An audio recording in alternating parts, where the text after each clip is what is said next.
Okay, let's continue. तो laws of motion इस particular chapter के लिए हम लोग अपनी जो सीरीज ऑफ लेक्चर्स हैं उसके साथ कंटिन्यू कर रहे हैं। अब तक के प्रीवियस 4 लेक्चर्स में हमने थोड़े बहुत बेसिक्स कवर किए, जिसमें हमने इनर्शिया पर थोड़ा सा डिस्कशन किया, बिल्कुल एलिमेंट्री।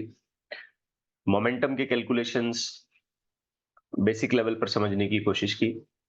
फिर टाइप्स ऑफ फोर्सेस, इसको अलग अलग लेवल पर हमने डिस्क्राइब किया।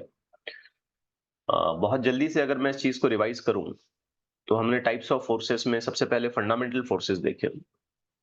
फिर जो कॉमन पॉसिबल फोर्सेस हैं मैकेनिक्स में, जो हमारे 11th और 12th के सिलेबस में आगे चल के आएंगे डिस्कशन में, इस तरीके के कॉमन फोर्सेस को हमने हाईलाइट किया। वी मेड सेपरेट कैटेगरीज, जैसे कि सबसे पहले हमने फील्ड फोर्स पर बात की। सेकेंडली हमने कांटेक्ट वाले फोर्सेस को आइडेंटिफाई करने की कोशिश की, जिसमें कांटेक्ट वाले फोर्सेस जो होते हैं वो हम 2 लेवल पर क्लासिफाई कर लेते हैं। एक तो फ्रिक्शन है, दूसरा नॉर्मल रिएक्शन है। Then we just discussed regarding the forces due to attachment. Attachment में भी हमने 2 डिफरेंट कैटेगरीज को बनाया। One of the category is the forces in string, जिसे हम टेंशन कॉल करते हैं, और सेकेंड कैटेगरी में हमने स्प्रिंग वाले फोर्सेस पर भी थोड़ा बहुत डिस्कशन किया। और एट लास्ट एक बहुत ही ब्रीफ नोट या बहुत ही बेसिक समरी के तौर पे हमने डिस्कस किया था conservative and non conservative forces. However conservative non conservative forces का आर्टिकल जो है हम वर्क पावर एनर्जी में बहुत ज्यादा डिटेल लेवल पर डिस्कस करेंगे। तो यहाँ बस उसको नेम वाइज बताया गया था कि ये ऐसे फोर्सेस होते हैं जिनमें वर्क डन या तो पाथ पे डिपेंड करेगा या पाथ पे डिपेंड नहीं करेगा। अब आगे बढ़ते हैं चैप्टर के मेन पार्ट से। ये अब तक जो चल रहा था वो बस हमें एक ऐसा बैकग्राउंड बनाते जा रहे थे, एक ऐसी बेसिक्स को डेवलप करते जा रहे थे जो हमें चैप्टर को अच्छे तरीके से समझने में हेल्प करे। अब आज की क्लास से हम देखेंगे न्यूटन्स लॉज ऑफ मोशन। अब ये एक ऐसा आर्टिकल है जो स्टूडेंट्स अपनी एलिमेंट्री क्लासेस से ही इसको पढ़ते आते हैं। यहाँ मैं एलिमेंट्री जब बोलता हूं तो उसका मतलब होता है 7th 8th 9th 10th basic. तो लॉज ऑफ मोशन आपने बिल्कुल अपनी 7th क्लास में ही थोड़ा बहुत पढ़ा होगा, 8th में फिर 9th में फिर आया होगा, 10th में फिर थोड़ा सा काइनेमेटिकल इक्वेशन के साथ लॉज ऑफ मोशन डायनेमिक्स में जरूर आया होगा। अब यहाँ फिर आ रहा है। तो जैसे जैसे हम हायर क्लासेस में जाते हैं, लॉज तो वही अपने 3 पुराने लॉज होंगे, Newton's first law, second law, third law and so that. But जो उसकी एप्लीकेशन की कंडीशंस हैं कि इन लॉज को कौन सी और कैसी सिचुएशन में अप्लाई किया जा सकता है, वो इंक्रीज होती जाएंगी, उसकी डिफिकल्टी लेवल बढ़ती जाएगी। मतलब जिस तरीके के क्वेश्चन आपने 9th 10th में किए होंगे अंडर लॉज ऑफ मोशन, यहाँ वैसे क्वेश्चंस नहीं होंगे। यहाँ थोड़े से और ज्यादा कैलकुलेशन बेस्ड और ज्यादा एनालिसिस बेस्ड क्वेश्चंस हमको हैंडल करना है। तो सबसे पहले तो हम इन लॉज पर बात कर लेते हैं कि न्यूटन के कौन से लॉज हैं। वैसे तो हम इनको कैटेगराइज करते हैं बाय नंबर। हम ऐसे कहते हैं first law, Newton's first law. आप सब जानते होंगे या आप सबको इसके बारे में थोड़ा सा आइडिया होगा कि फर्स्ट लॉ ऑफ मोशन में क्या चीज है। जैसे before giving the statement, let me give an example कि एक ऑब्जेक्ट जो है किसी सरफेस पे रखा हुआ है। ओके, ऑब्जेक्ट का मास m है। अब हम ये कहते हैं कि भाई ये ऑब्जेक्ट रेस्ट पर है, तो this object will not move on its own until and unless we apply external force onto it। जब तक हम इस पे कोई एक्सटर्नल फोर्स नहीं लगाते, तब तक ये ऑब्जेक्ट अपने आप से मूव नहीं करेगा। और हम जानते हैं ये प्रॉपर्टी है इनर्शिया की। अब एक सेकंड एग्जांपल यहीं पे मान लें कि एक स्फीयर है या कोई चीज है जो मूव कर रही है विद सर्टेन वेलोसिटी। ठीक है, सर्टेन वेलोसिटी मान ले घूम भी रही है ऐसे साथ में, रोलिंग मोशन में। और चलो ये भी मानते हैं कि ये जो मोशन हो रहा है इसका, ये ऐसे ही कोई जनरल मोशन नहीं है, बल्कि एक यूनिफॉर्म कांस्टेंट स्पीड वाला मोशन है, एक जैसी डायरेक्शन में। तो ये ऑब्जेक्ट ना तो अपनी डायरेक्शन चेंज करेगा खुद से, और ना ही इस ऑब्जेक्ट का वेलोसिटी या स्पीड चेंज होगा, मतलब ये रुकेगा नहीं और ना ही अपनी डायरेक्शन ऑफ मोशन को चेंज करेगा, means it will continue to be in a state of uniform motion until unless we apply some external force to it. So object at rest will maintain its rest and an object in uniform motion will maintain its uniform motion until unless we apply an external unbalanced force. तो ये जो basic बात मैं आपको बता रहा हूं ये कुछ और नहीं है, ये न्यूटन का फर्स्ट लॉ है। ओके, तो बिल्कुल सिंपल सी फंडामेंटल है। अब आप में से कोई स्टूडेंट ये कह सकता है सर ये तो इतनी बेसिक बात है, ये तो हमें भी पता है कि कोई भी ऑब्जेक्ट खुद से चल नहीं सकता और कोई भी ऑब्जेक्ट खुद से रुक नहीं सकता। तो बेटा पहली बार न्यूटन ने बोला ना, ये जो बात है फंडामेंटल, ये न्यूटन ने बताई ना एज अ साइंटिफिक फैक्ट, तो लॉ पे न्यूटन का नाम आ गया। आप पहले बोल दो आपका नाम आ जाएगा, समझ रहे हो बात? और पहली बार जब कोई बंदा बोलता है तो उसके लिए डेयरिंग चाहिए, बिकॉज वो दुनिया को एक ऐसी बात बता रहा है जो दुनिया नहीं जानती है। ठीक, तो स्टेटमेंट वाइज हम देखें ऐसे बोलेंगे body continues to be in a state of rest और in a uniform motion along a straight line. यहाँ स्ट्रेट लाइन का मतलब वो अपनी डायरेक्शन चेंज नहीं करेगा until unless it is acted upon some external force to change its state। ठीक, आप इस लॉ को ऐसे भी कह सकते हो कि ये लॉ ऑफ इनर्शिया है, because maintaining a state of rest और maintaining a state of uniform motion is the property is the behavior due to inertia। तो many a time Newton first law is also termed as the law of inertia। अब ये law Newton ने, जहां तक मुझे मतलब याद आ रहा है, जो मैंने ऐसे ही सिंपल नोट सॉर्ट आउट किए, 1803 में बताया था उसने, 1803। ठीक है, और जैसे मैंने आपको कहा कि हम इसे कौन सा लॉ कहते हैं, फर्स्ट लॉ तो भाई नंबर बोल लेते हैं, लेकिन हम इसे कहते हैं law of inertia. Newton's first law sometimes also called as law of inertia. ठीक हो रही है बात, समझ आ रही है? किसी को कोई क्यूरी है? आवाज आ रही है ना मेरी प्रॉपरली? कोई Yes, sir. नहीं आ रही है? वेल, तो फर्स्ट लॉ को हम लॉ ऑफ इनर्शिया कहेंगे और ये 1803 में इसने जो बताया ये लैटिन में बताया था। मतलब मैं आपको न्यूटन के लॉ का ओरिजिनल स्टेटमेंट बताता हूं कि उसने क्या लिखा था।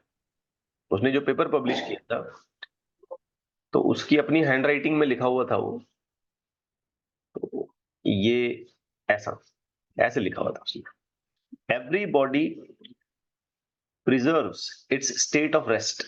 मतलब हर बॉडी अपनी स्टेट ऑफ रेस्ट को बचा लेती है और uniform motion in a right line. Right line मतलब सीधी line, straight line, unless it is compelled to change, जब तक उसको मजबूर ना किया जाए कि वो चेंज हो जाए, that state by forces impressed देयरऑन।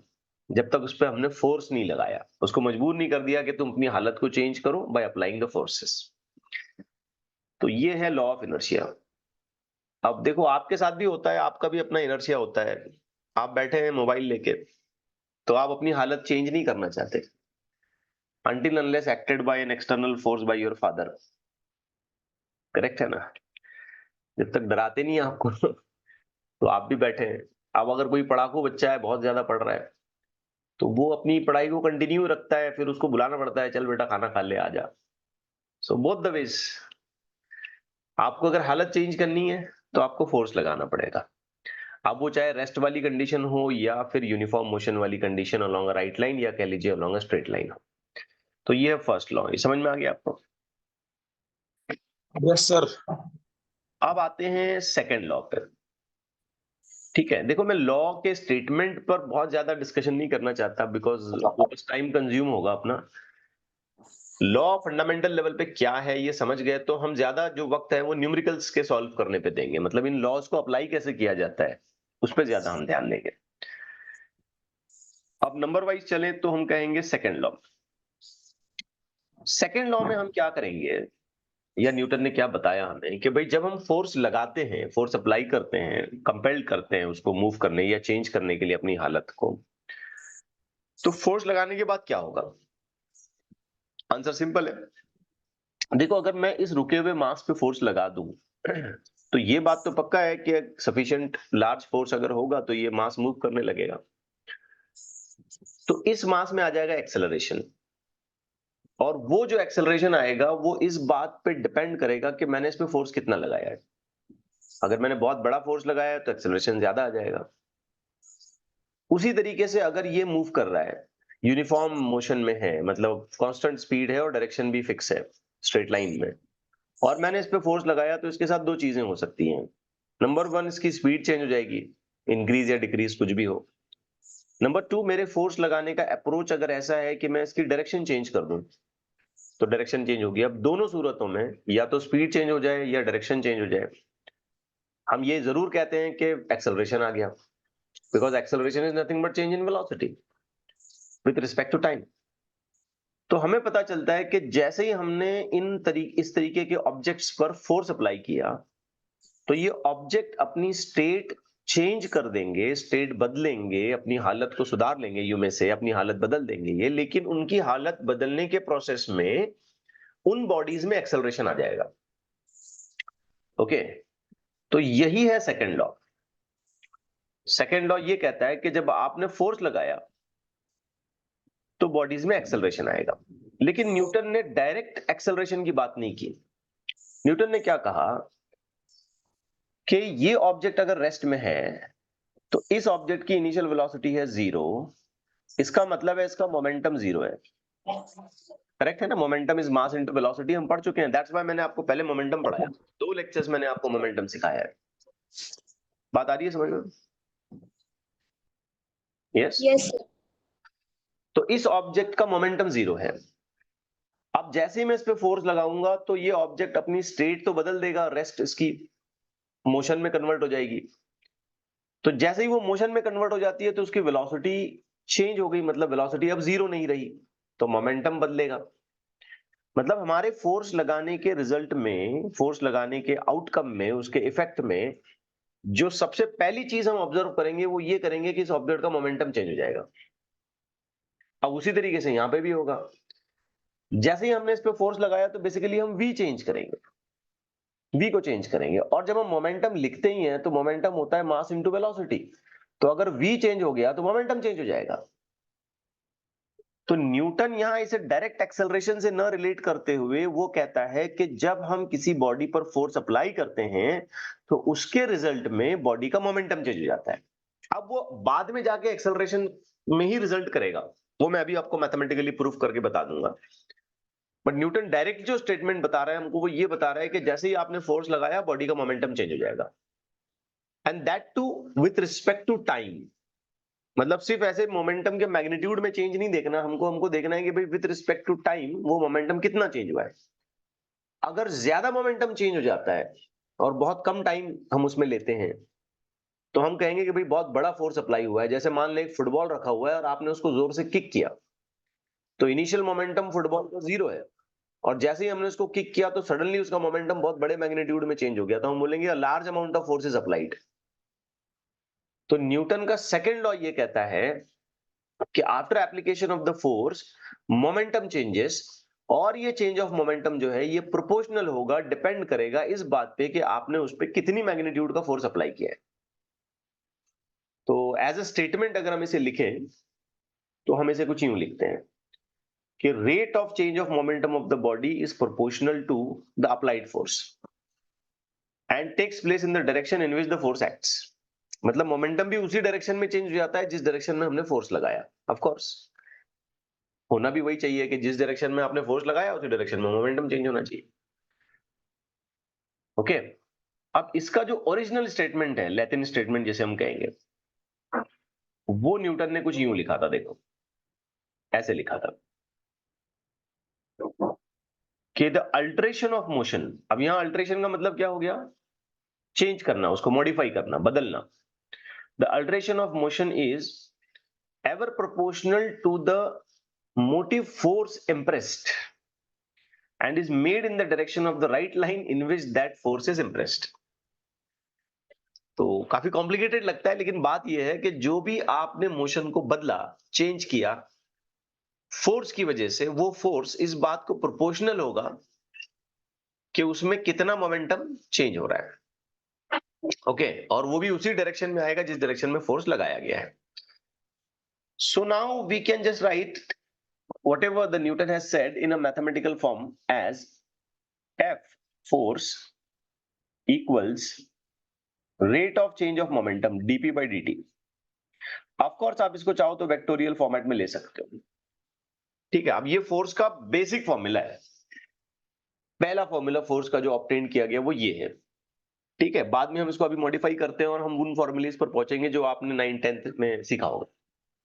तो याद रखें, हम इस पर ज्यादा काम करेंगे। जब हम न्यूमेरिकल्स को हैंडल करेंगे तो हमारा ज्यादा अप्रोच इस तरीके से होगा। So F is equal to dp by dt। अब हम सब जानते हैं कि मोमेंटम किसी भी गिवन सिचुएशन में हम यूं लिखते हैं, मास इनटू वेलोसिटी। तो इस फोर्स वाले फॉर्मूले में उसको सब्स्टिट्यूट कर देते हैं, तो ये हो गया d by dt, the further term is mv। Okay, अब यहां पर आपके पास दो ऑप्शंस हैं। मैं पहले ऑप्शन के साथ जा रहा हूं, जिसमें मैं ऐसे लिख रहा हूं कि जो फोर्स एक्ट हुआ है F, इसमें मास कांस्टेंट था और वेलोसिटी को हमने चेंज कराया। ध्यान से सुनना, ये बड़ी इंपॉर्टेंट बात बता रहा हूं मैं। मास को मैंने कांस्टेंट रखा, मतलब मैं बॉडी के मास में कोई बदलाव नहीं कर रहा, उसमें कोई चेंजेस नहीं कर रहा हूं। जैसे आमतौर पर ऐसा होता है, किसी चीज को आपने पुश किया, पुल किया, किसी चीज को थ्रो किया, किसी चीज को किक कर दिया, ये हैमर से आपने किसी चीज पे हिट किया, कोलिजन्स हुए एंड सो ऑन, उसमें अक्सर मासेस तो चेंज नहीं होते। तो हमने मास कांस्टेंट रहने की वजह से डिफरेंशिएबल टर्म नहीं है वो, इसलिए बाहर लिया। अब ये जो फैक्टर बच जाता है dv by dt, ये तो हम सब जानते हैं, अभी हमने काइनेमेटिक्स में पढ़ा है। ये dv by dt क्या होता है? एक्सेलरेशन। एक्सेलरेशन। तो आप उस स्टैंडर्ड फॉर्मेट पे पहुंच गए जो आपने अब तक रटा था, mass into acceleration. Force is equal to mass into acceleration. फिर बाद में हम इसका यूनिट लिख देते हैं। जैसे अगर मैं इसका यूनिट लिखना ही चाहता हूं यहाँ पे, तो मास इनटू एक्सेलरेशन के फॉर्मेट में मैं लिख सकता हूं किलोग्राम मीटर पर सेकंड स्क्वायर। अब ये किलोग्राम मीटर पर सेकंड को ही हम एक जनरल स्टैंडर्ड यूनिट में कन्वर्ट करते हैं, हम इसे कॉल करते हैं न्यूटन। ओके, और हम इसका अगर डायमेंशन लिखना चाहें तो किलोग्राम के हिसाब से 1 आ जाएगा, मीटर के हिसाब से 1, और पर सेकंड के हिसाब से -2, पर सेकंड स्क्वायर के हिसाब से -2, t⁻²। We further know that कि अगर हम इसको सीजीएस में लिखें तो हम इसे डाइन्स बोलते हैं, and we know that conversion factor 1 newton is equal to 10⁵ dynes. Correct हो गई बात? बट हमारे पास इस चीज को समझने का एक और अप्रोच भी है। एक और अप्रोच है, बड़ा इंटरेस्टिंग अप्रोच है ये, सेकंड अप्रोच। वैसे आपने ये फॉर्मूला याद रखना है बेसिक लेवल पे, कि फोर्स एसेंशियली जब लिखा जाएगा, बेसिकली जब लिखा जाएगा एज पर न्यूटन्स लॉ, तो वो लिखा जाएगा dp by dt। इसे भूले नहीं आप, F is equal to dp by dt। Force is equal to rate of change of momentum with respect to time, modified to force is equal to mass into acceleration। Direction of acceleration will be same as that of the direction of force। Force is also, we can say, directly proportional to acceleration and so on। Yes, I was on a point कि एक और approach भी हमारे पास है कि भाई हम क्या करें, मास को वेरिएबल बना दें। फोर्स ऐसे भी लगाया जा सकता है जिसमें मास वेरिएबल है। अब जैसे देखो, यहां पे मेरे पास दो टर्म है, मास और वेलोसिटी, तो मैंने मास को कांस्टेंट कर दिया, वेलोसिटी को डिफरेंशिएट किया क्योंकि वो चेंज हो रही है। लेकिन फोर्स ऐसे भी लगाया जा सकता है जिसमें मास खुद वेरी करे। अगर मास वेरी करता है तो ये फोर्स यूं लिखा जाएगा, F is equal to velocity as a constant term बाहर आ जाएगा, और हमको लिखना पड़ेगा dm by dt। ये भी फोर्स का तरीका है।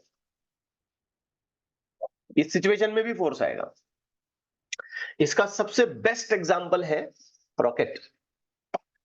रॉकेट का जो टेक ऑफ है, रॉकेट का जो हम कहेंगे फायर किया जाता है, रॉकेट टेक ऑफ करता है, वो इसी प्रिंसिपल पर करता है।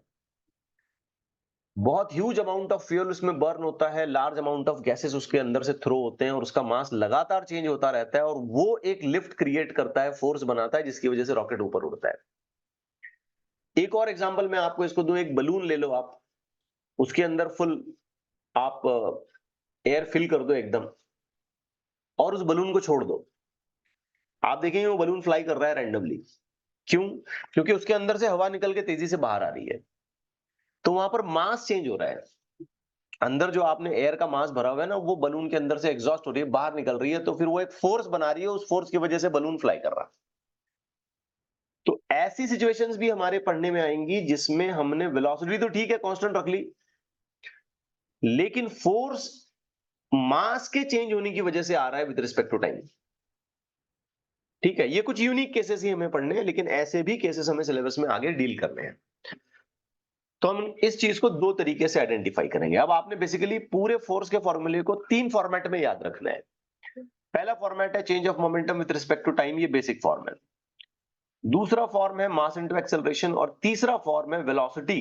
अब ये वेलोसिटी एक्चुअली रिलेटिव वेलोसिटी होती है, ये आगे चल के हमको समझ आ जाएगा। इसमें हमने ज्यादा फिलहाल तो टेंशन नहीं लेना, बस ऐसे समझें ये वेलोसिटी है। And then change of mass with respect to time, change of mass with respect to time. समझ आई बात आपको? तो ये है सेकंड लॉ। अब सेकंड लॉ के बारे में एक बेसिक बात याद रखें कि second law is consistent with the first law. मतलब अगर फोर्स जीरो है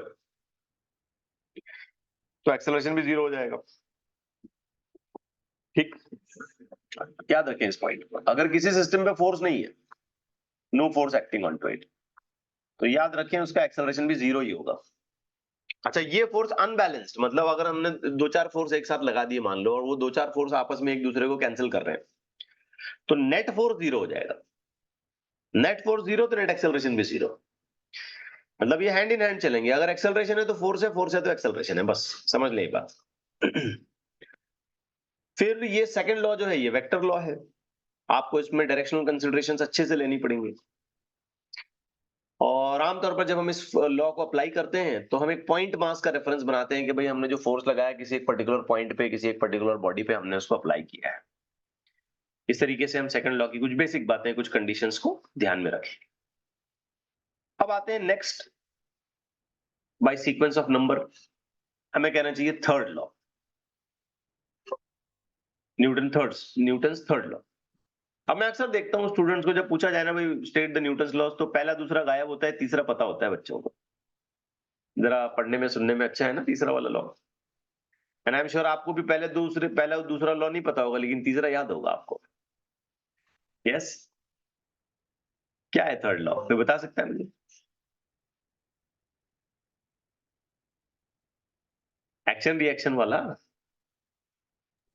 Every action has an equal and opposite Yes. reaction. For every action there is always an equal and opposite reaction. अब पहला दूसरा तो गायब है, लेकिन तीसरा हमें जरूर याद है, पक्का याद है एकदम। वो हमारे दिमाग में बैठ जाता है कि जब हम एक्शन करेंगे तो उसके रिस्पॉन्स में एक रिएक्शन आएगी एंड सो ऑन। बट ये ऐसा नहीं है कि एक्शन रिएक्शन की तरह है, ठीक है ना, it's not like that. Newton क्या कहता है कि जब भी आप किसी बॉडी पे फोर्स लगाते हैं, फोर्स अप्लाई करते हैं, तो उसके साथ, रिस्पॉन्स में तो नहीं कहूंगा मैं, टेक्निकली वो मतलब कंसेप्चुअली रॉन्ग हो जाएगा, उसके साथ एक रिएक्शन वाला फोर्स भी बॉडी की तरफ से हमको लगता है। जैसे आप एक सिंपल सा एग्जांपल इस चीज को समझना चाहें तो आप दीवार पे जो है ना जोर से एक फाइट मारे हम, तो आपको एक्शन और रिएक्शन फौरन समझ में आ जाएगा, है ना। जैसे ही आपने जोर से हिट किया तो आपको भी मार लगेगा। ऐसा नहीं होगा कि आप सेफ हैं और सारा पंच जो है वॉल को ही लगा, ऐसा नहीं होगा। For every action there is equal, opposite, simultaneous reaction. अब यहाँ ये वर्ड साइमल्टेनियस मैंने इंटेंशनली मतलब मिस किया है, क्योंकि जैसे स्टेटमेंट अक्सर लिखे होते हैं उसी तरीके से मैंने लिख दिया। लेकिन अगर कंसेप्चुअल लेवल पे हम समझें तो मान लेते हैं कि अगर हमारे पास दो अलग अलग बॉडीज हैं, फॉर एग्जाम्पल ये एक बॉडी है और इसके साथ एक दूसरी बॉडी है मान लो। अब ये दोनों बॉडीज कोलाइड करते हैं। अब कोलिजन में तो फोर्सेस अप्लाई होंगे, या एक बॉडी आके दूसरी बॉडी को हिट करती है, ऐसे समझे, कोलिजन वही हुआ। तो ये बॉडी ए बॉडी बी पर अगर कोई फोर्स अप्लाई कर रही है तो साइमल्टेनियसली उसी वक्त, उसी इंस्टेंट ऑफ टाइम पर बॉडी बी भी क्या करेगी, बॉडी ए पर फोर्स अप्लाई करेगी। साइमल्टेनियसली ये काम होगा, ये बात समझे। अब ये लिखते वक्त हम एक्शन और रिएक्शन ऐसे वर्ड यूज कर रहे हैं, लेकिन ये ऐसा नहीं है कि एक एक्शन है फिर थोड़ा सा इंतजार हुआ, थोड़ी देर हुई, फिर उसके बाद रिएक्शन रिस्पॉन्स दिया गया, ऐसा नहीं है। ये exactly at the same instant of time simultaneously ये दोनों फोर्सेस एक दूसरे पे अप्लाई होंगे। तो हम ऐसे भी कह सकते हैं the forces are always in pairs. जब भी आप फोर्स लगाओगे तो सामने से भी एक फोर्स आ ही रहा होगा, ऐसा नहीं होगा कि सिंगल हैंडेडली फोर्स लगा। तो इस लॉ के बारे में ये खास बात याद रखनी है कि ये एक्शन हो रही है, फिर थोड़ा रुके, फिर रिएक्शन आई, ऐसा नहीं होगा। भले हम बोलते वक्त उसको एक्शन रिएक्शन बोल रहे हैं, लेकिन ये वो टाइम मैनर में डिफरेंट करने के वाले एक्शन और रिएक्शन नहीं है, बल्कि ये साइमल्टेनियसली एक्ट होने वाले दो फोर्सेस हैं। ये बात ध्यान में बिठाएंगे, याद रखेंगे आप इसको। Yes Yes. सेकंड पॉइंट इस लॉ के बारे में जो हमें अक्सर गलतफहमी होती है ना, हम मिसअंडरस्टूड करते हैं, वो ये है कि ये जो लॉ है ये किसी एक सिंगल बॉडी पर अप्लाई नहीं होता है, एक ही बॉडी पर अप्लाई नहीं होगा ये। आप लॉजिकली सोचें, एक्शन और रिएक्शन डेवलप करने के लिए हमको दो बॉडीज चाहिए ना। एक बॉडी की तरफ से फोर्स आ रहा है तो रिस्पांस में दूसरी बॉडी की तरफ से अगर फोर्स आ रहा है, ये मैं बस समझाने के लिए बोल रहा हूँ एक्शन रिएक्शन। मैं फिर बता दूं आपको, ये एक्शन रिएक्शन के बीच में टाइम गैप नहीं है, लेकिन हम मजबूर हैं, हमको यही वर्ड इस्तेमाल करने पड़ेंगे। एक को एक्शन बोलना पड़ेगा, दूसरे को रिएक्शन बोलना पड़ेगा। अच्छा, दोनों में से किसी को भी एक्शन बोलो, किसी को भी रिएक्शन बोलो, क्योंकि वो एक्शन रिएक्शन तो है ही नहीं, वो बस साइमल्टेनियसली एग्जीक्यूटेड दो फोर्सेस हैं। तो मैं एक बड़े इंपॉर्टेंट पॉइंट पे था कि अगर आप ऐसा पेयर बना रहे हो तो आपको एक बॉडी पे तो काम नहीं चलेगा ना, आपको सामने से दूसरी बॉडी भी चाहिए। Yes. तो न्यूटन का थर्ड लॉ एक सिंगल बॉडी पर कभी अप्लाई नहीं होगा, एक ही बॉडी पर वो कभी अप्लाई नहीं होगा। उसके लिए हमेशा आपको दो बॉडीज की जरूरत होगी। You need two bodies, force from one to other and from other to one, ये वाला मामला होगा। ठीक है, अब जैसे मैं एक एग्जांपल आपको बताता हूं, देखो कैसी मिसअंडरस्टैंडिंग हो जाती है हमसे। ये मान लो एक फ्लोर है और इस पे एक ब्लॉक रखा है। अब ये हमने कल पढ़ा था ना, इसका जो वेट है ये ऐसे वर्टिकली नीचे जाएगा। फ्री बॉडी डायग्राम बनाते वक्त हमने देखा इसको। तो इस ब्लॉक पे एक नॉर्मल रिएक्शन भी आएगी ऐसे ऊपर। अब मुझे आप बताओ, क्या ये न्यूटन के थर्ड लॉ के अकॉर्डिंगली है, एक्शन और रिएक्शन पेयर है क्या? सोच समझ के बोलना। No. नहीं, वेरी गुड। क्यों? There is only one of हाँ, Two bodies. वेट अप्लाई हो रहा है, और ये जो नॉर्मल रिएक्शन हम यहां बता रहे हैं ये सिर्फ हम ब्लॉक पर ही बता रहे हैं। तो हम इस ब्लॉक के प्रोस्पेक्टिव में सिंगल बॉडी की कंडीशन में हम ये नहीं बोल सकते कि ये एक्शन है और ये रिएक्शन है, नहीं बोल सकते ये। हाँ, अगर हम इनको सेपरेट कर दें, अगर हम इनको सेपरेट कर दें और फ्लोर को अलग कंसीडर करें और ब्लॉक को अलग कंसीडर करें, फ्लोर को अलग और ब्लॉक को अलग, और फ्लोर पर वेट अलग दिखाएं, नॉर्मल रिएक्शन फिर उसके ऊपर अलग दिखाएं, तब हम बोलेंगे कि ये एक्शन रिएक्शन है।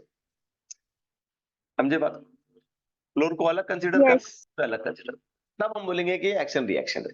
तब हम ये भी बोल सकते हैं कि सिचुएशन में n is equal to mg।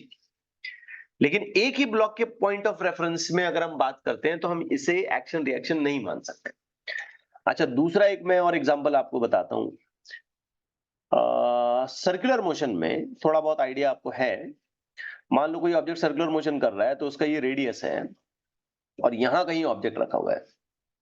अब जब भी कोई ऑब्जेक्ट सर्कुलर मोशन में मूव करता है ना, तो उसके ऊपर दो फोर्सेस एक्ट होते हैं, एक अवे फ्रॉम द सेंटर जिसको हम सेंट्रीफ्यूगल फोर्स बोलते हैं, और एक फोर्स आ जाता है टुवर्ड्स द सेंटर जिसको हम सेंट्रीपेटल फोर्स बोलते हैं। ये थोड़ा बहुत मैंने आपको आइडिया दी है, बाकी सर्कुलर मोशन डिटेल में जब आएगा तब हम देखेंगे इसको।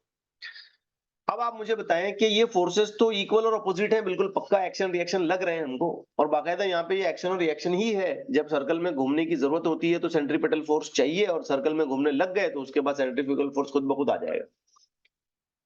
अब आप सोच समझ के लॉजिकली बताएं, क्या ये एक्शन रिएक्शन पेयर है? No. नहीं है, अगेन नहीं है। यहाँ पे बड़ी मिसअंडरस्टैंडिंग होती है, बच्चा तो हाँ फौरन बोल देता है, हाँ है सर, देखो इक्वल अपोजिट, एक एक्शन है दूसरा रिएक्शन है। नहीं है। क्यों नहीं है ये? Only one object is. Only हाँ, because they are acting on a single object. तो न्यूटन के थर्ड लॉ को जब भी हम अप्लाई करेंगे, याद रखना हमको दो अलग अलग बॉडीज के पॉइंट ऑफ रेफरेंस में इस बात को करना पड़ेगा कि एक की तरफ से फोर्स दूसरे पर और दूसरे की तरफ से पहले पर, तब वो एक्शन रिएक्शन पेयर की कंडीशन में आएगा। तो ये है न्यूटन के तीनों loss. First law about the law of inertia, कोई बॉडी अपने आप को खुद से मूव नहीं करा सकती, या अगर मूव हो रही है तो खुद से अपने मोशन को चेंज नहीं कर सकती until unless you apply the force. Second law, when you apply the force, you will find that there is a change of momentum with respect to time that ultimately leads to a formula of mass into acceleration, or you can have a situation where the force due to variable mass can be obtained. And third law, for every action there is equal and opposite reaction acting between the two bodies rather. अब इसके लिए भी Newton का original statement अगर मैं put up करूं तो ये है, देखो आप पढ़ लो इसको, अब इस पर तो मैं कोई खास बात नहीं करना चाहता, तो समझा तो दिया मैंने, आप इसको आप रीड करो, समझ आ जाएगा आपको, ठीक है। अब आते हैं मेन पॉइंट पे, इन लॉज को हम अप्लाई कैसे करें, कोई भी सिचुएशन जब हमको दी जाती है तो हम उसे अप्लाई कैसे करें। तो इन लॉज को अप्लाई करने के लिए मैंने अलग अलग कैटेगरीज बनाई है, मैं डायरेक्ट ऐसे न्यूमेरिकल्स आपके सामने नहीं रखूंगा। मैंने सबसे पहली कैटेगरी बनाई है application of Newton's laws when the objects are in equilibrium. मतलब ऑब्जेक्ट्स पर ऐसे तरीके से फोर्सेस एक्ट हो रहे हैं कि वो फोर्सेस आपस में बैलेंस हो रहे हैं, ऑब्जेक्ट पूरी तरीके से इक्विलिब्रियम में है, मोशन नहीं हो रहा है उनका, या अगर मोशन हो भी रहा है तो उसमें कोई एक्सेलरेशन नहीं आ रहा, एक फोर्स दूसरे फोर्स को कैंसिल करने वाली सिचुएशन में है। ये फर्स्ट कैटेगरी है। सेकेंड कैटेगरी जो मैंने बताई है उसमें हम प्रॉब्लम्स ऐसे सॉल्व करेंगे जिसमें ऑब्जेक्ट एक्सेलरेटेड कंडीशन में है, मतलब फोर्स अप्लाई किया और ऑब्जेक्ट के पास अब एक्सेलरेशन है, तो फिर ऐसे प्रॉब्लम्स कैसे सॉल्व किए जाएं, उन पर लॉज कैसे लगाया जाए। थर्ड प्रॉब्लम या थर्ड वे में हम प्रॉब्लम्स को हैंडल करेंगे जब हम स्ट्रिंग्स यूज करेंगे और उन स्ट्रिंग्स का भी मास होगा, ठीक है। अब तक देखो, जब भी हम कंस्ट्रेंट प्रॉब्लम्स की बात कर रहे थे या कनेक्टेड मोशन की बात कर रहे थे, या हम कह सकते हैं कि फोर्स ड्यू टू कनेक्शन या कांटेक्ट ऑफ द बॉडी के बारे में जब हम बात कर रहे थे, अटैचमेंट के बारे में, तो हमने स्ट्रिंग्स को मासलेस लिया था। तो अब हम ऐसी सिचुएशंस भी लॉज ऑफ मोशन में हैंडल करने की कोशिश करेंगे जिसमें स्ट्रिंग्स मासलेस नहीं है बल्कि उनका कोई मास है। तो ये तीन कैटेगरीज हम बेसिक लेवल पे ऐसे बनाएंगे, फिर फर्दर ऑन हम इनर्शियल नॉन इनर्शियल फ्रेम की कंडीशन और सीडो फोर्सेस वगैरह पे आगे बढ़ेंगे। तो आज हम शुरू करते हैं पहली सिचुएशन से, फर्स्ट कंडीशन से, जिसमें वी वांट टू सी और solve the problems which involve the objects to be in equilibrium. Objects equilibrium condition में, ऐसी सिचुएशंस में हम सॉल्यूशन बनाना चाहते हैं। अब इसके कुछ स्टेप्स हैं, वैसे तो ये स्टेप्स आप प्रॉब्लम सॉल्व करते करते लर्न कर लोगे, लेकिन फिर भी मैं कुछ बेसिक स्टेप्स आपके सामने पुटअप कर देता हूं। ये रहे पहले दो स्टेप्स। सबसे पहले आपने प्रॉब्लम का एक स्केच बनाना है, कुछ डायग्राम वाइग्राम बनानी है उसको सिंप्लीफाई करने के लिए। इवन दो अगर वर्ड्स में भी पूरा स्टेटमेंट में हमको प्रॉब्लम गिवन है, तो हम क्या करेंगे, उसको सिंप्लीफाई करने के लिए एक हल्का फुल्का डायग्राम उसका बना लेंगे। उसके बाद हर एक बॉडी को सिंगल आउट करके, उसको आइसोलेट करके उसकी फ्री बॉडी बनाएंगे, हम फ्री बॉडी डायग्राम बनाएंगे। मतलब हर एक बॉडी पर, हर एक एलिमेंट पर कहां कौन सा कैसा फोर्स आ रहा है। अब यहां जब मैं बोल रहा हूं कौन सा, मतलब आपको कांटेक्ट में आ रहा है, फ्रिक्शन आ रहा है, टेंशन आ रहा है, स्प्रिंग वाला आ रहा है, या कोई अटैचमेंट वाला फोर्स जो भी है वो आ रहा है, वो सारी चीजें आपको वहां पे निकालनी पड़ेंगी और आपको उसका एक प्रॉपर फ्री बॉडी डायग्राम निकालना है। जब हम फ्री बॉडी डायग्राम निकाल लें तो उसके बाद जरूरत पड़ने पर, इफ नीडेड, जरूरत पड़ने पर हम इन फोर्सेस के कंपोनेंट्स निकालेंगे, क्योंकि जरूरी नहीं है कि फोर्सेस पूरी तरीके से एक्स या वाई या जेड एक्सिस में आए। हो सकता है कुछ फोर्सेस इंक्लाइन, ऑब्लिक, इधर उधर टेढ़े मेढ़े आ जाए, तो हम उनके कंपोनेंट्स बनाएंगे। फिर कंपोनेंट्स बनाने के बाद हमारा चूंकि क्लेम ये है कि बॉडीज इक्विलिब्रियम में है, इक्विलिब्रियम का मतलब होता है कि उन पर नेट फोर्स 0 है, तो हर एक एक्सिस में आने वाले फोर्स को हम बैलेंस करेंगे, उसको 0 करेंगे कि भाई एक्स राइट में लेफ्ट में 0 हो रहा है, वाई राइट में लेफ्ट में 0 हो रहा है, जेड आगे पीछे 0 हो रहा है, इक्वल होना चाहिए अगर वो इक्विलिब्रियम में है। अगर वो इक्विलिब्रियम में नहीं है तो वो चलने लगेंगे। अब तो हम ऐसे प्रॉब्लम सॉल्व करने जा रहे हैं जिनमें वो इक्विलिब्रियम में है, तो इसका मतलब वो किसी न किसी तरीके से वो 0 होने चाहिए, तो हमें प्रॉपरली वो सर्च करना पड़ेगा कि वो कैसे 0 है। तो उनके लिए हम इक्वेशंस को आइडेंटिफाई करेंगे। जब हम उन इक्वेशंस को लिखेंगे ठीक है, तो यहां पर आपको एक छोटी सी बात याद रखनी है कि इक्वेशंस में अगर 2 variables are involved, 2 unknown factors हैं, तो याद रखिए मुझे 2 इक्वेशंस बनाने पड़ेंगे। अगर ऐसी सिचुएशन है जिसमें 3 अननोन फैक्टर्स हैं, तो याद रखिए मुझे 3 इक्वेशंस बनानी पड़ेगी। अगर ऐसी सिचुएशंस हैं जिसमें 5 अननोन फैक्टर्स हैं, तो याद रखिए मुझे 5 इक्वेशंस बनानी पड़ेंगी। तो सॉल्व करते वक्त एक छोटी सी बात आपने याद रखनी है कि आपने कितने इक्वेशंस बनाने हैं। आंसर है उतने जितने अननोन फैक्टर हैं, जितने हमें पता नहीं है, जितने हमें मालूम नहीं है। आमतौर पर 2 या 3 इक्वेशंस हमें बनानी होती हैं, लेकिन maybe we will be going through such a problems where we need to get 4-5 equations. तो ये जो 4-5 इक्वेशंस मुझे बनानी है, मैं कैसे तय करूंगा यार कि कितने इक्वेशन बनाने हैं मुझे? तो मुझे उतने इक्वेशंस बनाने हैं जितने अननोन फैक्टर्स हैं। ये बात अच्छे से दिमाग में बिठाएं। बैठ रही है बात दिमाग में? Yes, Yes. Okay. Yes, sir. करके हम बार बार इक्वेशंस को रिपीट करेंगे। मान लो 2 इक्वेशन बन गए, तो देखेंगे कि भाई 3-3 अननोन फैक्टर है, तो वापस से स्टेप नंबर 4 पे आएंगे एंड सो ऑन। अब मैं आपको ये नहीं कहता कि आप ये स्टेप ऐसे रट्टा लगाओ इनका, इनको मुंह जुबानी याद करो। नहीं नहीं, ये बस एक मैं मॉडल आपके सामने रख रहा हूं कि ये हमारा प्रोसीजर ऑफ सोल्यूशन है। मेनली तो हमको काम वही ग्राउंड लेवल पे जाके करना है। जब हमारे सामने प्रॉब्लम आएगा तो हम उसको कैसे सॉल्व करेंगे। तो आइए स्टार्ट करते हैं। पहले शुरुआत में मैं कुछ वेक्टोरियल कैलकुलेशन वाले प्रॉब्लम्स आपके सामने रख रहा हूं। ऐसे क्वेश्चंस रख रहा हूं जिसमें सिर्फ वेक्टर बेस्ड कैलकुलेशन आपने करना है, बस और कुछ नहीं। कुछ एक क्वेश्चंस ऐसे भी हैं जो प्रीवियस एग्जामिनेशंस में पूछे गए हैं। Let's start with the first. यही क्वेश्चन जो पहले वाला है, मेरा ख्याल है यही जेईई में पूछा गया था। देखें, इसमें एक बॉडी है जिस पर simultaneously 3 forces are acting particle पर, और वो पार्टिकल पहले से मूव कर रहा है विद वेलोसिटी v। अब ये जो फोर्सेस एक्ट हो रहे हैं किसी पार्टिकल पर, वो ऐसी डायरेक्शंस में एक्ट हो रहे हैं, इस तरीके से एक्ट हो रहे हैं, ठीक है। अब हमसे ये पता करना है कि उस पार्टिकल की वेलोसिटी का क्या होगा। पार्टिकल की वेलोसिटी अनचेंज रहेगी, डिक्रीज हो जाएगी, इंक्रीज हो जाएगी, या v in the direction of the largest force bc ऐसे आ जाएगी। पहले तो मैं आपको एक ये फंडामेंटल समझा दूं कि ये फोर्स एक ही पार्टिकल पर एक्ट हो रहे हैं, तो आप थोड़ा सा यहाँ पजल हो रहे हैं, अरे ये तो ट्रायंगल में दिख रहे हैं, ये एक पार्टिकल पे कैसे आए।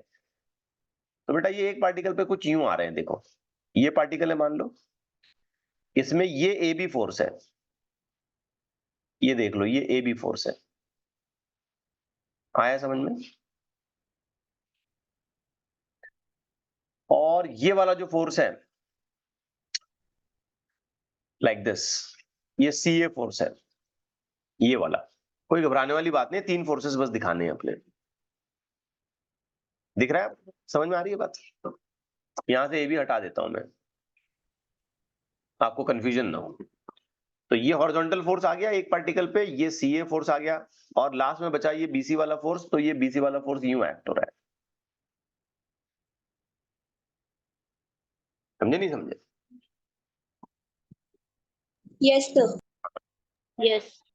अब ये पार्टिकल पहले से मान लो किसी पर्टिकुलर डायरेक्शन में मूव कर रहा है, मान लो ऐसे कहीं भी जा रहा है, मान लो चलो ये इसकी v वेलोसिटी पहले से थी, तो होगा क्या, क्या ये v वेलोसिटी चेंज हो जाएगी? चेंज में भी ये वेलोसिटी डिक्रीज हो जाएगी या इंक्रीज हो जाएगी, या फिर ये लार्जर फोर्स जो बीसी वाली डायरेक्शन में आ रहा था, ये वाला बड़ा वाला फोर्स, ये बीसी वाला, तो ये पार्टिकल बिल्कुल उधर का मुड़ के इधर ही चला जाएगा, या ऐसे कुछ नहीं होगा, ये जैसे चल रहा था वैसे चलेगा। अब ये जो कुछ होना है ये इस बात पर डिपेंड करेगा कि ये फोर्सेस क्या कर रहे हैं। अगर ये फोर्सेस ऐड हो गए और इन्होंने एक नेट फोर्स बना दिया, तो ये इसकी वेलोसिटी को जरूर चेंज करेंगे।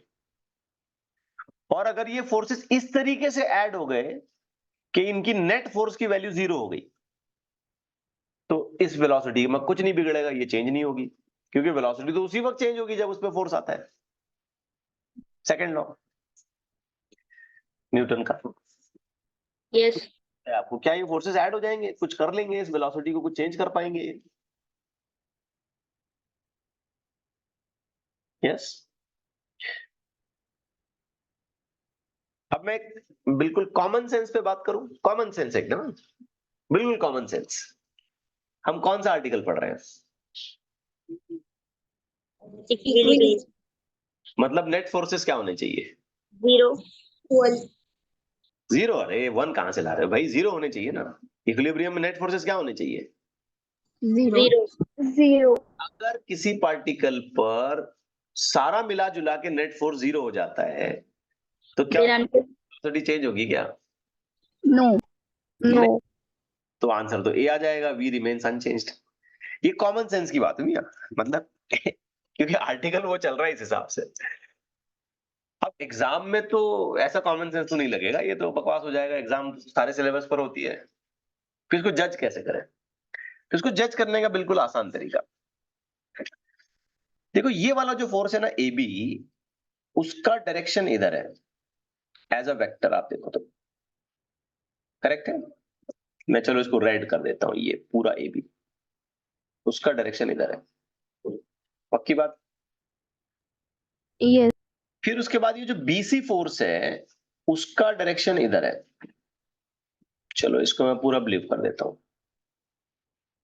अब जैसे ही मैंने इन दोनों वेक्टर्स को बनाया, मेरे तो कान खड़े होने चाहिए, मेरे दिमाग में घंटी बजनी चाहिए, मुझे समझ आ जाना चाहिए यार ये तो एक दूसरे को फॉलो कर रहे हैं, ये दोनों Yes. वेक्टर एक दूसरे को फॉलो कर रहे हैं। क्या होता है जब दो वेक्टर एक दूसरे को फॉलो करते हैं? Triangle of vector addition lead करने पर उनका रिजल्टेंट बनता है। अगर मैंने इनका रिजल्टेंट बनाया तो इनका रिजल्टेंट यूं नीचे की तरफ, ये ग्रीन लाइन बना रहा हूं, नीचे की तरफ आना चाहिए, लेकिन इसका एरो होना चाहिए ऊपर। क्या Yes. क्या कहते हो, सही है बात? Yes, sir. लेकिन ये जो तीसरा वेक्टर हमको दिया गया है उसका एरो है नीचे, उसका एरो है नीचे, तीसरा वेक्टर जो हमको दिया गया है। तो ये जो ग्रीन वाला मैंने बनाया ये ए बी और बीसी का रिजल्टेंट है, करेक्ट? Yes. दूसरा वेक्टर हमको दिया गया है वो असल वेक्टर है, असल फोर्स है, एक्चुअल फोर्स है, लेकिन उसका एरो है नीचे। तो क्या इसका मतलब ये माना जाए कि ये दोनों आपस में एक दूसरे को कैंसिल कर रहे हैं? Yes, sir. Yes, sir. जरा ध्यान से सुनो, ए बी और बीसी का एडिशन होके मुझे क्या मिला था? R. और R Result. Minus A. R को सीए ने कैंसिल कर दिया। ध्यान से सुनो, ए बी और बीसी को ऐड करके मुझे क्या मिला? R result. R. और आर को किसने कैंसिल किया? A ने. AC. तो बचा क्या? AB and BC. AB and BC. अरे अल्लाह की बंदी, 0 बचा, क्योंकि ए बी और बीसी को ऐड करके मुझे आर मिला था।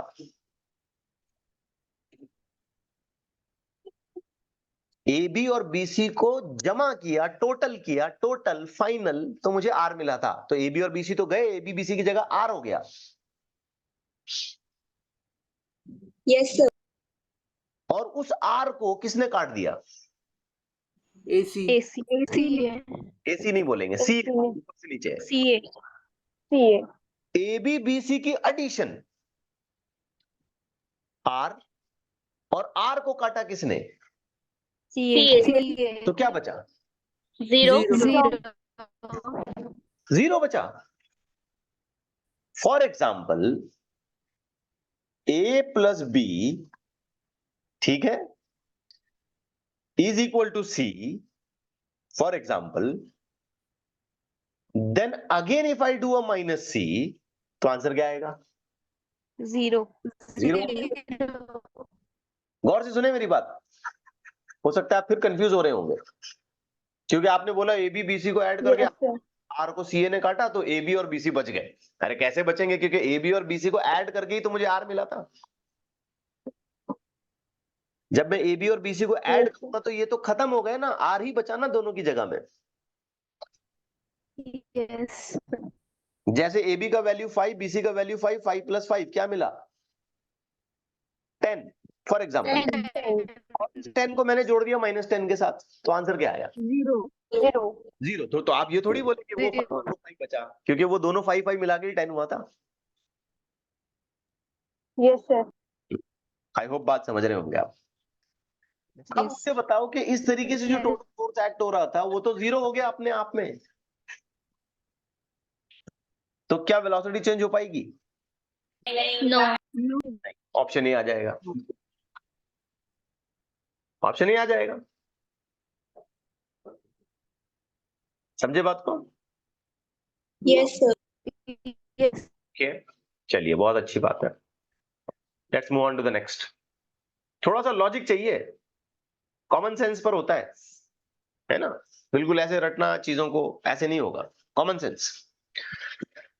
There are 3 identical point masses which are fixed symmetrically on the periphery of a circle. Obtain the resultant gravitational force on any point mass at the center of the circle. Extend this idea for more than 3 masses kept symmetrically on the periphery of the circle. How far you can go or how far you can extend this concept? बहुत आसान सा सवाल। Let's consider कि हमारे पास एक circle है, उसके centre में एक मास है। सिमेट्रिकली 3 मासेस रखे गए हैं। सिमेट्रिकली, सिमेट्री का मतलब बराबर बराबर के एंगल निकलने चाहिए।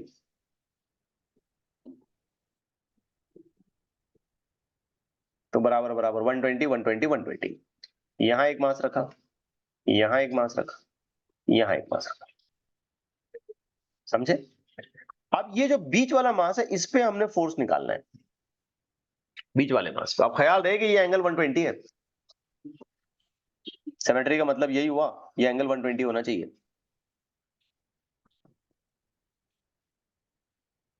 ये एंगल 120, ये 120, ये 120, तभी 360 हो जाएगा टोटल। अब ग्रेविटेशन में हम लोग ये पढ़ते हैं कि मासेस एक दूसरे को अट्रैक्ट करते हैं, तो इस साइड वाला मास इसको अट्रैक्ट करेगा, एक फोर्स बनाएगा।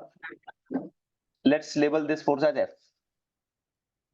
इस साइड वाला मास इसको अट्रैक्ट करेगा, ये भी एक फोर्स बनाएगा, और ये भी एफ ही होगा, क्योंकि सर्कल पे रखे हैं, distance same, mass same, identical point masses बोला है इसलिए। और ये नीचे वाला भी इसको अट्रैक्ट करेगा, और ये भी एक फोर्स बनाएगा, और ये भी एफ ही होना चाहिए नेमली। इसमें तो फर्क नहीं है, बिल्कुल सही बात है। तो हमसे ये पूछ रहा है कि भाई टोटल कितना हो गया फोर्स, बताओ। अब ये force chapter Newton's laws of motion नहीं है, ज्यादातर वेक्टर में जा रहा है ये मामला। और मैंने जानबूझ के यहीं से शुरू किया ताकि मैं थोड़ा सा आपके माइंड में ये अच्छे से बिठा दूं कि हमें वेक्टोरियली कैलकुलेशन करने हैं आगे चल के भी। तो अब टोटल कितना होगा? अब हमें कोई न्यूटन है तो बोल देगा sir 3f, f plus f plus f तीनों आ गए उसके ऊपर। ऐसा नहीं, वेक्टोरियली ऐड होते हैं, वेक्टोरियली ऐड होते हैं। Yes, sir. आप सोचें इनका अगर मैं पैरेललोग्राम बना दूं, ये इधर और ये इधर, तो इन दोनों का जो रिजल्टेंट आएगा ऊपर वाले दोनों फोर्सेस का, वो इधर जाएगा, ये रिजल्टेंट आर। अब ध्यान से देखिए, अगर रिजल्टेंट आर अगर मैं लिखता हूं तो ये हो जाएगा अंडर रूट में F square plus 2 times of F F cos 120। Keep in mind दोनों के बीच में एंगल 120 था। So R is equal to, calculation पूरा करें, ये हो जाएगा 2f square minus F square minus F square. कहां से आया भाई minus F square? Cos 120 minus 120 का वैल्यू है -12, तो ये 2 कट जाएगा उससे, और ये माइनस यहाँ कैरी हो जाएगा। अब 2f स्क्वायर में से f स्क्वायर चला गया, f स्क्वायर बाकी बचा, तो अंडर रूट में f स्क्वायर, तो r is equal to f। आप सोचें ये जो रिजल्टेंट है ये f है। अब मामला तो सिर्फ इतना बचा, resultant value r which is equal to f, और नीचे वाला भी f ही है। तो बताओ टोटल फोर्स कितना हो गया? 0. 0. 0. 0। ऊपर वाला f नीचे वाला f को कैंसिल कर देगा, तो यहाँ पे प्रिंसिपली ये भी याद रखना है कि जब ऐसे 120 डिग्री वाली सिचुएशन आती है तो नेट फोर्स 0 हो जाता है। अब दोबारा इसको पढ़ाने की नौबत नहीं आनी चाहिए मुझे, हालांकि ये चीज मैंने वेक्टर्स पढ़ाते वक्त आपको बताया है। Yes. ठीक है, अच्छा अब 3 मासेस नहीं बल्कि हम 4, 5, 6 ऐसे मासेस बढ़ाने लग जाएं, लेकिन एक शर्त है कि वो मासेस सिमेट्रिकली रखे जाने चाहिए। जैसे कि यहाँ 120 120 बना, अब मैं अगर 4 मासेस वाला अरेंजमेंट करता हूं, बस मैं एक एग्जांपल दिखा रहा हूं, यहाँ पे 4 मासेस वाला अरेंजमेंट करता हूं, तो सिमेट्रिकली ऐसा करने के लिए पॉसिबिलिटी तो यही होगी कि बीच वाला मास आ गया। अब 4 मासेस मुझे यूं रखने पड़ेंगे, एक इधर, एक इधर, एक इधर और एक इधर, और जब मैं इनके बीच में बराबर से एंगल चेक करूंगा तो 90 डिग्री हो जाएंगे। अब आप बिल्कुल लॉजिक पर सोचें, ये फोर्स इधर आएगा, ये वाले का फोर्स इधर आएगा, इस वाले का इधर आएगा और इस वाले का इधर आएगा, और सारे एफ होंगे, अब कैंसिल आउट हो जाएंगे, क्या होगा? 0. जीरो। ऐसे में 5 रख दूं, 6 रख दूं, 7 रख दूं, 8 रख दूं, सिमेट्रिकली पूरा सर्कल भर के रख दूं मैं इनफाइनाइट, तो हर बार नेट फोर्स क्या होगा? 0. 0। बस कंसेप्ट समझ लो, हर बार नेट फोर्स 0 होगा। क्लियर हो गई बात? Yes, sir. अच्छे से? Yes. ओके। अब वैसे भी आप बोल सकते हैं सर इक्विलिब्रियम वाले क्वेश्चन चल रहे हैं, 0 ही आना है है कि नहीं? ओके चलिए एक और देखते हैं। अब 0 0 नहीं आएगा, अब थोड़ा सा कैलकुलेशन आपको वेक्टोरियली करना है। एक और देखते हैं। Now there are two forces such that sum of these two forces in magnitude is 18. Sum of the forces is 18. मतलब मैग्नीट्यूड वाइज अगर मैं फोर्स 1 प्लस फोर्स 2 करता हूं तो इसका आंसर है 18 as per question, as per magnitude. अब ऐसे क्वेश्चंस में ना मैं हमेशा चालाकी से काम करना सजेस्ट करता हूं। सॉल्व करते बैठने से अच्छा आप ऑप्शन देखो, तो हम देखेंगे 12 6 18 हो रहा है, 13 और 5 भी 18 हो रहा है, 10 और 8 भी 18 हो रहा है, 16 और 2 भी 18 हो रहा है। मतलब ये तुक्का यहाँ नहीं चलेगा। अगर मान लो 4 में से सिर्फ एक ही ऑप्शन ऐसा होता जो 18 होता तो मैं सॉल्व ही नहीं करता, सीधे टिक कर देता। समझे? मुझे तो आंसर निकालने से मतलब है यार। Yes. हाँ, लेकिन फिर एग्जामिनर्स भी बड़े चालाक होते हैं, मतलब पेपर सेटर्स, तो उनको पता होता है स्टूडेंट ऐसा करते हैं, तो वो सारे ऑप्शन बराबर 18 ही रखेंगे। अब इसमें अगला पॉइंट क्या बताया, क्वेश्चन रीड करना आप जरा। इसमें अगला पॉइंट क्या बताया इसने, जस्ट रीड द क्वेश्चन। इसने अगला पॉइंट ये बताया कि इन दोनों फोर्सेस को जब हम ऐड करते हैं, रिजल्टेंट निकालते हैं वेक्टोरियली, तो वो जो छोटा वाला फोर्स है उसको परपेंडिकुलर आ जाता है। जो भी छोटा वाला फोर्स होगा उसको वो परपेंडिकुलर आता है। आई बात समझ में? और रिजल्टेंट है 12 न्यूटन। रिजल्टेंट भी बता दिया उन्होंने, 12 न्यूटन है। Then find the magnitude of these two forces. तो इन फोर्सेस का मैग्नीट्यूड क्या होगा, ये सजेस्ट करने के लिए कह रहा है, ये कैलकुलेट करने के लिए कह रहा है कि भाई what would be the possible magnitude of these two forces.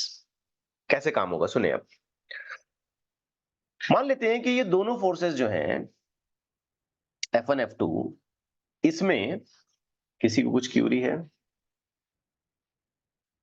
अच्छा, दोनों फोर्सेस जो है F1 F2, इसमें ये F1 फोर्स मैं बता रहा हूं स्मॉल वाला, छोटा। अब F2 फोर्स जो है ना, मुझे यूं दिखाना पड़ेगा वेक्टोरियल, अगर मैं दिखाना ही चाहता हूं तो मुझे यूं दिखाना पड़ेगा। आप बोलेंगे सर ऐसे क्यों दिखा रहे हैं आप, इधर दिखा दो, ऐसे दिखा दो। मैं ऐसे नहीं दिखा सकता, क्यों पता है? क्योंकि इनका रिजल्टेंट ही परपेंडिकुलर हो रहा है, ये खास बात है। रिजल्टेंट यूं आ रहा है, ये रिजल्टेंट है, और रिजल्टेंट का वैल्यू उन्होंने बोला है 12, और ये 90 डिग्री। तो सेकंड वाला फोर्स यहां से बीच में नहीं आ सकता, बिल्कुल 90 से बड़े वाले एंगल पे आपको जाना पड़ेगा। और हो सकता है कि भाई इन दोनों के बीच में कोई एक एंगल बन रहा होगा, यहाँ पे हमें पता नहीं कितना एंगल बन रहा है। अगर आप एंगल बनाना ही चाहते हो तो हो सकता है ये थीटा हो जाए। ठीक हो रही है बात? और आप अगर रिजल्टेंट मेंशन करोगे बाय इट्स मैग्नीट्यूड तो आपको यूं मेंशन करना पड़ेगा, देख लें, f1 square plus f2 square plus 2 times of f1 f2 cos theta. अब हम यहां फंस जाते हैं। आप बोलेंगे सर r का वैल्यू गिवन है, चलो r का वैल्यू 12 पुटअप कर लो, अच्छी बात है, कर भी लूंगा मैं 12 पुटअप, बट मैं इस इक्वेशन को आगे नहीं बढ़ा सकता। इसलिए मैं इस इक्वेशन को आगे नहीं बढ़ा सकता because I don't have the value of theta. Theta पता ही नहीं है मुझे कितना है, क्या करें? तो आपको याद होगा रिजल्टेंट का एंगल निकालने का हमारे पास एक फॉर्मूला था, tan अल्फा बोलते थे हम उसको, याद करो, वेक्टर्स चैप्टर में पढ़ा हमने, Yes. है ना? तो इस सिचुएशन में एंगल अल्फा जो है वो 90 डिग्री है और वो F1 से मेजर हो रहा है। तो इसका फॉर्मूला हमको यूं लिखना पड़ेगा, F2 साइन थीटा, जिस वेक्टर से एंगल मेजर हो रहा है उसको छोड़ के आगे वाले से कैलकुलेशन बनता है, F2 sine theta divided by F1 plus F2 cos theta. अब ये फॉर्मूला तो याद रखना पड़ेगा, ठीक है? अब इसको अप्लाई कैसे करते हैं ये भी दिमाग में बिठाएं। जिस वेक्टर के साथ रिजल्टेंट का एंगल बन रहा है वो F1, बाकी फॉर्मूले में F2 sin theta F2 cos theta आएगा। अच्छा, फिलहाल के केस में इस पर्टिकुलर प्रॉब्लम में थीटा कितना है, सॉरी अल्फा कितना है, 90।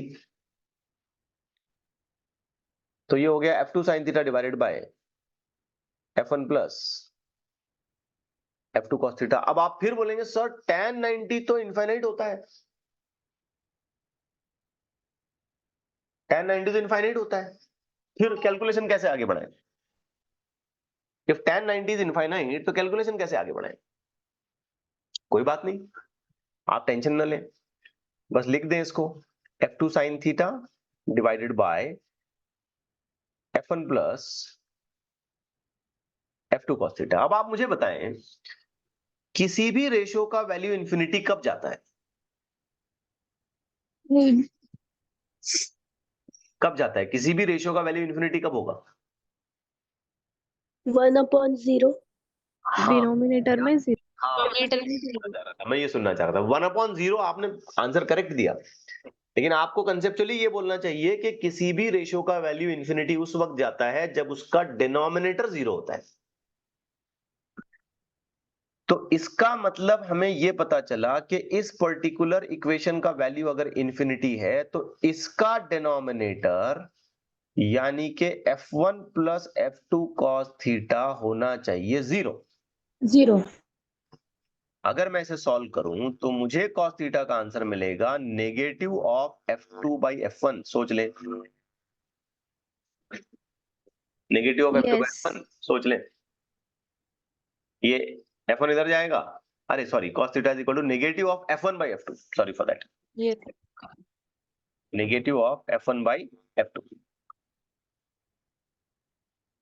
अब मुझे एंगल ऑन इट्स ओन तो नहीं मिला, एंगल तो नहीं मिला मुझे, लेकिन मुझे एक ट्रिक जरूर मिल गई कैलकुलेशन करने की, कि ऐसी सिचुएशंस में ये होता है मामला, जब 90 डिग्री जाएगा, रिजल्टेंट जब 90 डिग्री होगा तो ये शॉर्टकट हो गया। अब ये दिमाग में मेरे बैठना चाहिए, अगली बार अगर कोई प्रॉब्लम इस सिचुएशन में आता है कि रिजल्टेंट 90 डिग्री पर है तो 100% ये सिचुएशन होगी। और याद रखना न्यूमरेटर में छोटा फोर्स लिया हमने, क्योंकि छोटे से 90 डिग्री बन रहा है। Let me write it here once again, F1 is less as compare to F2। तो ये स्टार मार्क फॉर्मूला है, इसको याद रखना चाहिए। कौन सी कंडीशन के लिए? when the resultant is making a 90 degree with the smaller value of vector, with the smaller vector, with the smaller force। बहरहाल अभी तो हमारा प्रॉब्लम सॉल्व नहीं हुआ, हम इस चीज को यहां यूज करेंगे। मैं नेक्स्ट पेज पर जा रहा हूं, ये और नीचे स्क्रॉल नहीं हो रहा, मैं नेक्स्ट पेज पे जा रहा हूं। तो उस चीज को हम वहां पे यूज करते हैं। मैं फॉर्मूला फिर एक बार लिख देता हूं, अंडर रूट में ऐसा है, F1 square plus F2 square plus 2 times of F1 F2 cos theta. अब R का वैल्यू तो है 12, आप इसको आगे बढ़ाएं, f1 square plus f2 square minus 2 times of f1 f2। याद करें यहां पे है f1 बाई f2, नेगेटिव में अभी अभी निकाला था आपने, देखो ये देखो negative f1 by f2, correct है। Yes, sir. Negative f1 by f2 को माइनस इधर कर दिया मैंने। अब होगा ये कि ये माइनस वाला फैक्टर कैंसिल हो गया, सॉरी f2 वाला फैक्टर कैंसिल हो गया। इसका भी स्क्वायर कर दो आप, जब आप इसका स्क्वायर करोगे तो ये हो जाएगा 144 is equal to f1 square plus f2 square minus, ध्यान से देखो 2f1 स्क्वायर, तो आंसर हो गया 144 इज इक्वल टू f2 का स्क्वायर माइनस f1 का स्क्वायर। ये हमारी सेकंड इक्वेशन हो गई। अब इससे पहले वाली एक और इक्वेशन है हमारे पास, f1 plus f2 is equal to 18, ये हमारी फर्स्ट इक्वेशन है। अब हमें यहाँ पे टेक्निकली सॉल्यूशन को आगे बढ़ाने के लिए करना क्या है, तो आंसर ये है कि मैं f1 का एक सब्स्टिट्यूशन तैयार करूं या f2 का एक सब्स्टिट्यूशन तैयार करूं, उसको लाके यहां सब्स्टिट्यूट करूं, फिर एक क्वाड्रेटिक इक्वेशन बनेगी, फिर क्वाड्रेटिक इक्वेशन को मैं लंबा चौड़ा सॉल्व करूं। ये तरीका हो गया इसका, करेक्ट है ना? Yes, यही तरीका होगा ना, because I have to solve these two equation simultaneously, तभी आंसर बनेगा। साइमल्टेनियसली का मतलब ये सब्स्टिट्यूशन वाइज, साइमल्टेनियसली मतलब वैसे एक के नीचे एक नहीं, सब्स्टिट्यूशन करके क्वाड्रेटिक इक्वेशन बना के फिर मुझे सॉल्व करना पड़ेगा उसको। बट अब एग्जाम में मेरे पास तो टाइम नहीं होता ना इतना, तो मैं ऑप्शन वाइज जाऊंगा। कैसे? मैं ऑप्शन वाइज जाऊंगा, मैं देखूंगा यार पहला ऑप्शन कह रहा है 12 और 6, पहला ऑप्शन है 12 और 6, आ जाओ 12 6 18, चलो फिट, लेकिन यहां भी फिट होता है क्या? 12 का स्क्वायर 144 माइनस 6 का स्क्वायर 36, 144 माइनस 36 इज नॉट 144, इसका मतलब 12 and 6 is not the correct answer. क्या कहते हो? सही है? yes, हाँ। Yes. सेकंड ऑप्शन पे 13 एंड 5, जब आप 13 5 लेंगे तो 13 5 18, यहाँ तो फिट बैठ रहा है, वो तो हमने पहले भी चेक कर लिया था, यहाँ पे सारे फिट बैठ रहे हैं। इधर आते हैं 13 का स्क्वायर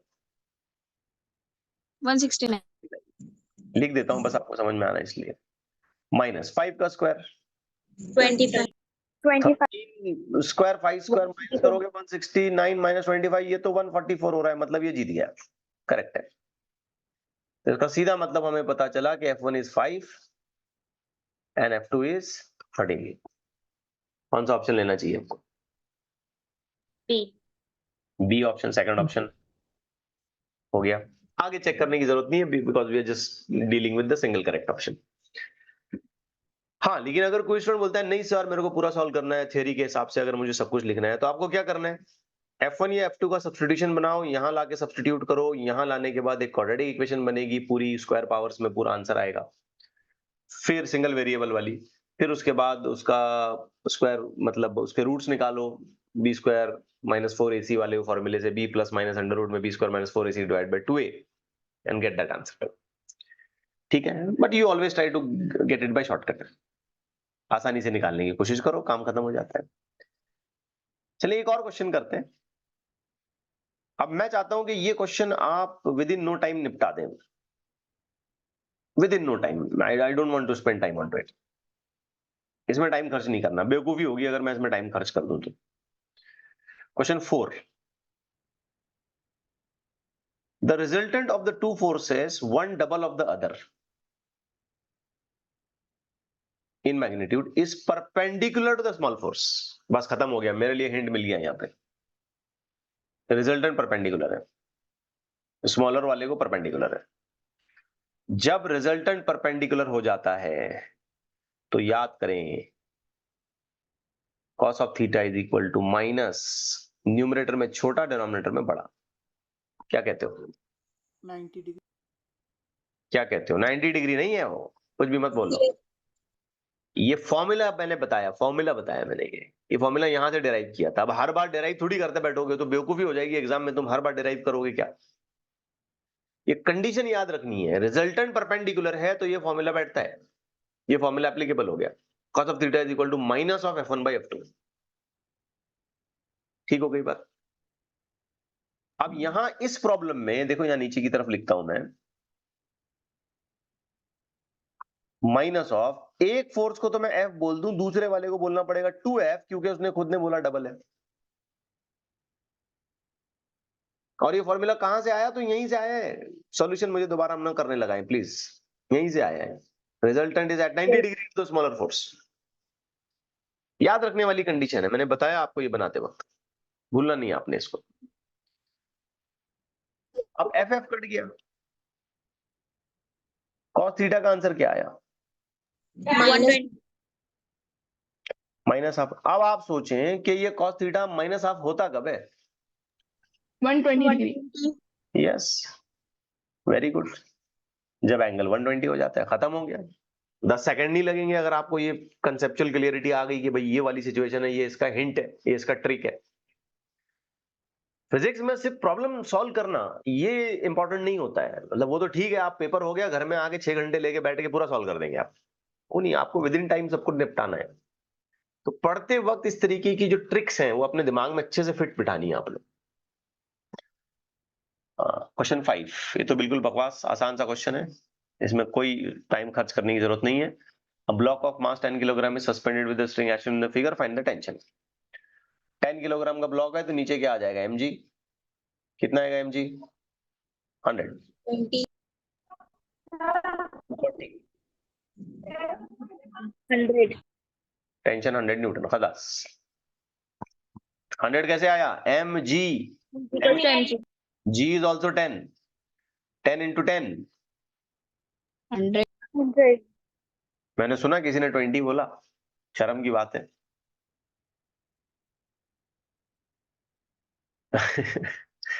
अच्छा क्लास में नहीं बैठे,